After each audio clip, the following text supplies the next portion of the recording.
ಸ್ವಾರ್ಥಕ್ಕೋಸ್ಕರ ನಮ್ಮದೇ ಕರ್ನಾಟಕದ ಇದೇ ಬೆಳಗಾವಿಯ ಜಿಲ್ಲೆಯ ಆಸ್ಪತ್ರೆಯಲ್ಲಿ ದುರಾದೃಷ್ಟವಶಾತ್ ವೃದ್ಧರೊಬ್ಬರು ತೀರಿಕೊಂಡಿದ್ರು. ಆಸ್ಪತ್ರೆಯವರೆಲ್ಲ ಪೊಲೀಸರಿಗೆ ಫೋನ್ ಮಾಡಿದ್ರು, ನಮ್ಮ ಆಸ್ಪತ್ರೆಯಲ್ಲಿ ಅಡ್ಮಿಟ್ ಆದಂತ ವೃದ್ಧರು ತೀರಿಕೊಂಡಿದ್ದಾರೆ ಸರ್, ಇಷ್ಟು ದಿನ ಅವರನ್ನ ನೋಡ್ಕೊಂತಿದ್ದಂತ ಹುಡುಗ ಪರಾರಿಯಾಗಿದ್ದಾನೆ, ಫೋನ್ ಮಾಡಿದ್ರೆ ಫೋನ್ ಎತ್ತಿದ್ದಲ್ಲ, ಏನ್ ಮಾಡಬೇಕು ಬಂದು ನೋಡಿ. ಆರಕ್ಷಕರು ಆಸ್ಪತ್ರೆಗೆ ಧಾವಿಸಿ ಬಂದ್ರು. ಆ ವೃದ್ಧರ ದಾಖಲೆಗಳೇನಿದ್ದಾವೆ ಆಸ್ಪತ್ರೆ ವರ್ಗರು ಎಲ್ಲ ತೆಗೆಸಿದ್ರು. ಅವರ ವಿಳಾಸ ಹುಡುಕೊಂಡು ಅಕ್ಕಪಕ್ಕದ ಮನೆಯವ್ರ ಹತ್ರ ನಿಂತು ಕೇಳಿದ್ರು, ನಿಮ್ಮ ಪಕ್ಕದ ಮನೆಯಲ್ಲಿದ್ದಂತ ವೃದ್ಧರಮ್ಮ ಆಸ್ಪತ್ರೆಗೆ ಅಡ್ಮಿಟ್ ಆದವರು ದೌರ್ಭಾಗ್ಯವಶಾತ್ ಆಸ್ಪತ್ರೆಯಲ್ಲಿ ತೀರಿಕೊಂಡಿದ್ದಾರೆ, ಅವರಿಗೆ ಮಕ್ಕಳು ಮೊಮ್ಮಕ್ಕಳು ನೆಂಟಸ್ಥರು ಕುಟುಂಬಸ್ಥರು ಬಂಧು ಬಾಂಧವರು ಮನೆಯವರು ಸಂಬಂಧಿಕರಂತನಾದ್ರೂ ಜಗತ್ತಿನಲ್ಲಿ ಯಾರಾದ್ರೂ ಇದ್ದಾರ? ಅಕ್ಕಪಕ್ಕದ ಮನೆಯವರು ಸಹಜವಾಗಿ ಉತ್ತರ ಕೊಟ್ಟರು, ಹೌದು ಸರ್, ಅವ್ರಿಗಿಬ್ರು ಮಕ್ಕಳಿದ್ದಾರೆ, ಒಬ್ಬ ಮಗ ಅಮೆರಿಕದಲ್ಲಿದ್ದಾನೆ, ಮತ್ತೊಬ್ಬ ಮಗಳು ಕೆನಡಾದಲ್ಲಿದ್ದಾಳೆ ಸರ್, ಇಬ್ರು ಮಕ್ಕಳು ವಿದೇಶ. ಸರಿ, ಇಬ್ರು ಮಕ್ಕಳು ಫೋನ್ ನಂಬರ್ ತಗೊಂಡು ಪೊಲೀಸರು ಮಕ್ಕಳಿಗೆ ಫೋನ್ ಮಾಡಿ ವಿಷಯ ತಲುಪಿಸ್ತಾರೆ. ಭಾರತದಲ್ಲಿದ್ದಂತೆ ನಿಮ್ಮ ತಂದೆ ಆಸ್ಪತ್ರೆಗೆ ಅಡ್ಮಿಟ್ ಆದವರು ತೀರ್ಕೊಂಡಿದ್ದಾರಮ್ಮ, ದಯವಿಟ್ಟು ವಾಪಸ್ ಭಾರತಕ್ಕೆ ಬನ್ನಿ, ನಿಮ್ ತಂದೆ ಅಂತ್ಯ ಸಂಸ್ಕಾರ ಮುಗಿಸ್ಕೊಂಡು ಹೋಗಿ. ಮಗ ಅಮೆರಿಕ, ಮಗಳು ಕೆನಡಾ, ಇಬ್ಬರು ಮಕ್ಕಳು ಫೋನ್ ನಲ್ಲಿ ಪೊಲೀಸರಿಗೆ ವಾಪಸ್ ಉತ್ತರ ಕೊಡ್ತಾರೆ, ವಿದೇಶದಿಂದ ಭಾರತಕ್ಕೆ ಬರೋಷ್ಟು ಪುರುಸತ್ ನಮಗಿಲ್ಲ, ನಮ್ಮಪ್ಪನ ಶವ ತಗೊಂಡೋಗಿ ಎಲ್ಲಾದ್ರೂ ಬಿಸಾಡಿ ಅಂತ. ನಮ್ಮದೇ ಕರ್ನಾಟಕದ ಇದೇ ಬೆಳಗಾವಿಯ ಜಿಲ್ಲೆಯಲ್ಲಿ ಕೆಲವು ಸಮಯದ ಹಿಂದೆ ನಡೆದಂತ ಘಟನೆ. ಯಾಕಿಂತ ಘಟನೆಗಳು ಸಮಾಜದಲ್ಲಿ ಘಟಿಸುತ್ತಿದ್ದಾವೆ, ಯಾಕಿಂತ ಸಂದರ್ಭಗಳು ಜಗತ್ತಿನಲ್ಲಿ ನಿರ್ಮಾಣ ಆಗ್ತಿದ್ದಾವೆ? ಒಂದೇ ಒಂದು ಕಾರಣ, ಮನೆಯಲ್ಲಿ ಸಂಸ್ಕಾರದ ಕೊರತೆ. ಅದೇ ಮನೆ ಮಕ್ಕಳಿಗೆ ಶಾಲೆ ಶಿಕ್ಷಣದ ಜೊತೆಗೆ 5ನೇ ತರಗತಿಯಿಂದ ರಾಮಾಯಣ, 10ನೇ ತರಗತಿಯಿಂದ ಮಹಾಭಾರತ, 12ನೇ ತರಗತಿಯಿಂದ ಭಾಗವತ, ಇಡೀ ಜೀವನಕ್ಕೆ ಬೇಕಾದಷ್ಟು ಶರಣರ ವಚನಗಳು, ದಾಸರ ಕೀರ್ತನೆಗಳು, ಭಗವದ್ಗೀತೆ ಶ್ಲೋಕ, ವೇದ ಮಂತ್ರಗಳನ್ನ ಮಕ್ಕಳ ಬಾಯಿಂದ ಹೇಳಿಸಿ ಬೆಳೆಸಿ ಸಾಕು. ಆ ಮಕ್ಕಳು ತಮ್ಮ ಕೊನೆಸಿರುವವರೆಗೂ ನಿಮ್ಮನ್ನ ಅಂದ್ರೆ ತಂದೆ ತಾಯಿಂದಿರನ್ನ ದೇವರ ಸ್ಥಾನದಲ್ಲಿಟ್ಟು ನಿಮ್ಮ ಪಾದ ಪೂಜೆ ಮಾಡಿ ಸಾಕೊಳ್ತಾರೆ. ಕಾರಣ ನನ್ನ ಧರ್ಮ ಮಕ್ಕಳಿಗೆ ಹೇಳ್ಕೊಡುತ್ತೆ, ಮಾತೃ ದೇವೋ ಭವ ಪಿತೃ ದೇವೋ ಭವ ಅನ್ನೋ ಸಂಸ್ಕಾರವನ್ನ. ಆ ಸಂಸ್ಕಾರ ಸ್ವಾರ್ಥಕ್ಕೋಸ್ಕರನಾದ್ರೂ ನಮ್ಮನೆ ಮಕ್ಕಳಿಗೆ ನಾವು ಕೊಡ್ಲಿಲ್ಲ, ಇನ್ಯಾರು ನೀಡಬೇಕು? ಆದ್ರೆ ನಮ್ಮ ದೌರ್ಭಾಗ್ಯ, ಯಾವ ಹಿಂದೂ ಮನೆಗಳಲ್ಲಿ ಸಂಧ್ಯಾಕಾಲ ಆದ ಕೂಡಲೇ ಭಜನೆ ಸುದೆ ಕೇಳಿ ಬರಬೇಕಿತ್ತು, ಯಾವ ಹಿಂದೂ ಮನೆಗಳಲ್ಲಿ ಸಂಧ್ಯಾಕಾಲ ಆದ ಕೂಡಲೇ ಮನೆ ಮಕ್ಕಳು ತುಳಸಿ ಕಟ್ಟಿ ಪೂಜೆ ಮಾಡಿ ಜಗಲಿಯ ಮುಂದೆ ಕೂತು ಕನಿಷ್ಠ ಪಕ್ಷ ಒಂದು ವಚನ, ಒಂದು ದಾಸರ ಭಜನೆ, ಒಂದು ಮಂತ್ರ ಶ್ಲೋಕವನ್ನು ಪಠಿಸಬೇಕಿತ್ತು. ಇವತ್ತು ಹಿಂದೂ ಮನೆಯ ಮಕ್ಕಳು ಮನೆಯ ಧರ್ಮದ ಆಚರಣೆ ಬಿಡಿ, ಶಾಸ್ತ್ರಕಾರರ ಮಾತು ಧಾರಿಯಂತಿ ಇತಿ ಧರ್ಮ, ಯಾವುದು ಧರಿಸಲ್ಪಡುತ್ತೋ ಅದು ಧರ್ಮ. ನಾವು ಧರ್ಮ ಧರಿಸೋದಲ್ಲ, ಕನಿಷ್ಠ ಪಕ್ಷ ಅಂದ್ರೂ ಧಾರ್ಮಿಕ ಸಂಕೇತ ಧರಿಸೋದು ಮರ್ತು ಹೋಗಿದ್ದೀವಿ. ಬೇರೆಲ್ಲೂ ಬೇಡ. ಈ ಕ್ಷಣ ಸೇರಿರೋದು ಧಾರ್ಮಿಕ ಸಭಾ ಕಾರ್ಯಕ್ರಮದಲ್ಲಿ. ಹನುಮದೇವರ ಜಾತ್ರಾ ಮಹೋತ್ಸವ, ಪ್ರಭು ಶ್ರೀರಾಮರ ನವಮಿ. ಇಂತಹ ಧಾರ್ಮಿಕ ಸಭೆಯಲ್ಲಿ ಬಂದು ಕೂತಾಗ ನಮ್ಮ ಪೂರ್ವಿಕರ ಯಾವ ಜನ್ಮದ ಯಾವ ಪುಣ್ಯದ ಸುಕೃತದ ಫಲ ನಮಗೆ ಪ್ರಾಪ್ತಿಯಾಗಿದೆ ಗೊತ್ತಿಲ್ಲ, ನಾವೆಲ್ಲ ಹಿಂದೂಗಳು ಅಂತ ಭಕ್ತಾದಿಗಳ ಸ್ವರೂಪದಲ್ಲಿ ಬಂದು ಕೂತಿದ್ದೀವಿ.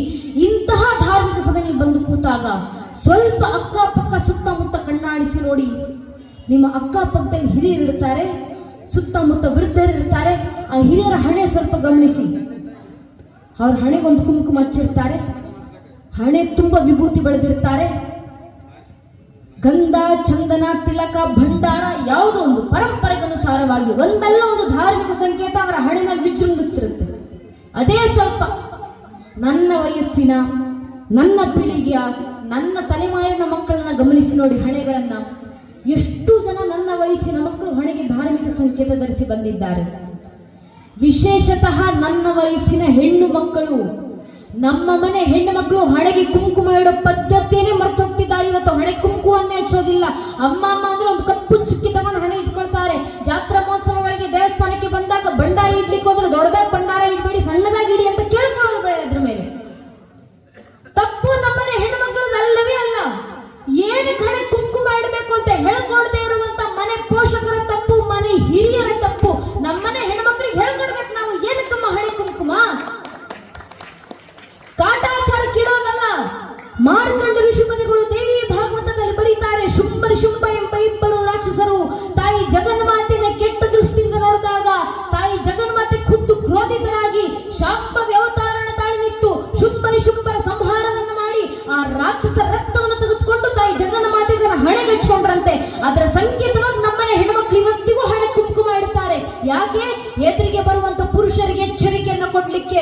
ಒಂದು, ನಿನ್ನನ್ನ ತಾಯಿ ಸ್ಥಾನದಲ್ಲಿ ಜಗನ್ಮಾತೆ ಸ್ಥಾನದಲ್ಲಿಟ್ಟು ಆರಾಧಿಸು, ಗೌರವಿಸು.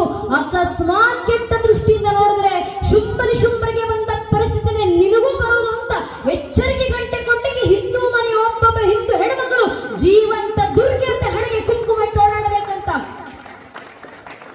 ಹಿರಿಯರು ಹಾಕಿಕೊಟ್ಟದ ಪದ್ಧತಿ, ಪರಂಪರೆ. ಮನೆ ಹೆಣ್ಣುಮಕ್ಕಳು ಮಾತ್ರ ಅಲ್ಲ, ಹೆಣ್ಣು ಮಕ್ಕಳಾಗ್ಲಿ ಗಂಡು ಮಕ್ಕಳಾಗ್ಲಿ, ಹಿಂದೂ ಧರ್ಮದಲ್ಲಿ ಹುಟ್ಟಿರುವಂತ ಪ್ರತಿಯೊಬ್ಬ ಹಿಂದೂ ಖಡಾಖಂಡಿತವಾಗಿ ಒಂದಲ್ಲ ಒಂದು ಧಾರ್ಮಿಕ ಸಂಕೇತ ಹಣೆಗೆ ಧಾರಿಸಿರಲೇಬೇಕು. ಯಾಕಂದ್ರೆ ಅದು ನಮ್ಮ ಸ್ವಾಭಿಮಾನದ ಸಂಕೇತ. ಕವಿಗಳು ಹೇಳ್ತಾರಲ್ಲ, ಯೇ ಹೇ ದೇಖೋ ರಾಜಪುತಾನ नाज़ी से तलवारों पे, इसने अपना जीवन काटा भर्जी तीर कटारों पे, कूद पड़ी थी ये हजारों पद्मिनी अंगारों पे, इस मिट्टी का कण कण के हरा कुर्बानी की गाथा, इस मिट्टी से तिलक करो ये डरते हैं बलिदानों की.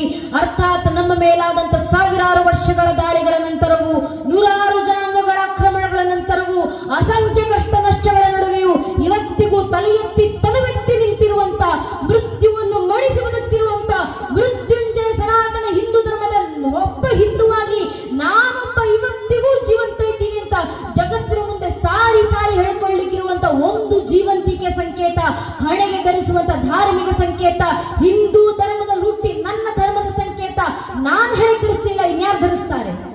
ಹಿಂದೂ ಧರ್ಮದ ಹುಟ್ಟಿ ನನ್ನ ಕುಂಡಲಿನಿ ಶಕ್ತಿ ಜಾಗೃತಗೊಳಿಸಲಿಕ್ಕೆ ನಮ್ಮ ಪೂರ್ವಜರು ಹಾಕಿಕೊಟ್ಟಂತ ಮಾರ್ಗ ಒಂದು ಊರ್ಧ ಪುಂಟನ ಧಾರಣೆ ನಾನ್ ಧರಿಸಿ ಓಡಾಡಲಿಲ್ಲ, ಇನ್ಯಾರು ಧರಿಸ್ತಾರೆ? ಹಿಂದೂ ಧರ್ಮದಲ್ಲಿ ಹುಟ್ಟಿ ನನ್ನ ದೇವರುಗಳ ಸಂಕೇತವಾಗಿರುವಂತ ಒಂದು ಭಂಡಾರ ನಾನ್ ಧರಿಸಲಿಲ್ಲ, ಇನ್ಯಾರು ಧರಿಸ್ತಾರೆ? ಹಿಂದೂ ಧರ್ಮದಲ್ಲಿ ಹುಟ್ಟಿ ನನ್ನ ಪರಂಪರೆ ಸಂಕೇತ ತ್ರಿಪುಟ ಧಾರಣೆ ವಿಭೂತಿ ನಾನ್ ಧರಿಸಲಿಲ್ಲ, ಇನ್ಯಾರು ಧರಿಸ್ತಾರೆ? ಹಿಂದೂ ಧರ್ಮದಲ್ಲಿ ಹುಟ್ಟಿ ನನ್ನ ದೇವಸ್ಥಾನಗಳಿಗೆ ನಾನು ಬರಲಿಲ್ಲ, ಇನ್ಯಾರು ಬರ್ತಾರೆ? ಹಿಂದೂ ಧರ್ಮದಲ್ಲಿ ಹುಟ್ಟಿ ನನ್ನ ಭಜನೆಗಳನ್ನ ನಾನು ಹಾಡಲಿಲ್ಲ, ಇನ್ಯಾರು ಹಾಡ್ತಾರೆ? ಹಿಂದೂ ಧರ್ಮದಲ್ಲಿ ಹುಟ್ಟಿ ನನ್ನ ಧಾರ್ಮಿಕ ಗ್ರಂಥಗಳ ಅಧ್ಯಯನ ನಾನು ಮಾಡಲಿಲ್ಲ, ಇನ್ಯಾರು ಅಧ್ಯಯನ ಮಾಡ್ತಾರೆ? ಹಿಂದೂ ಧರ್ಮದಲ್ಲಿ ಹುಟ್ಟಿ ನನ್ನ ಧರ್ಮ ಸಂಸ್ಕಾರ ನನ್ನ ಮನೆ ಮಕ್ಕಳಿಗೆ ನಾನು ಕೊಡ್ಲಿಲ್ಲ, ಇನ್ಯಾರು ಕೊಡ್ತಾರೆ? ಹಿಂದೂ ಧರ್ಮದಲ್ಲಿ ಹುಟ್ಟಿ ನನ್ನ ಸಂಸ್ಕೃತಿ ನಾನು ಉಳಿಸ್ತಿಲ್ಲ, ಇನ್ಯಾರು ಉಳಿಸ್ತಾರೆ?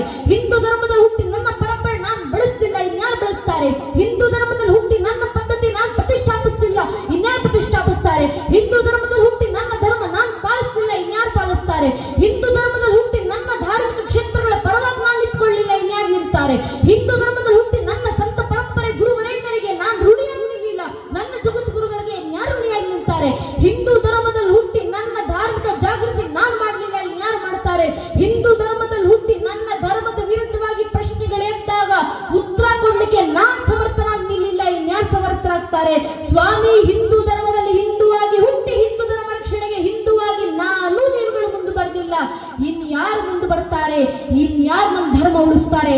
ಇನ್ಯಾರು ನಮ್ಮ ಪರಂಪರೆ ರಕ್ಷಣೆ ಮಾಡ್ತಾರೆ? ಬೇರೆ ಯಾರೂ ಬರೋದಿಲ್ಲ.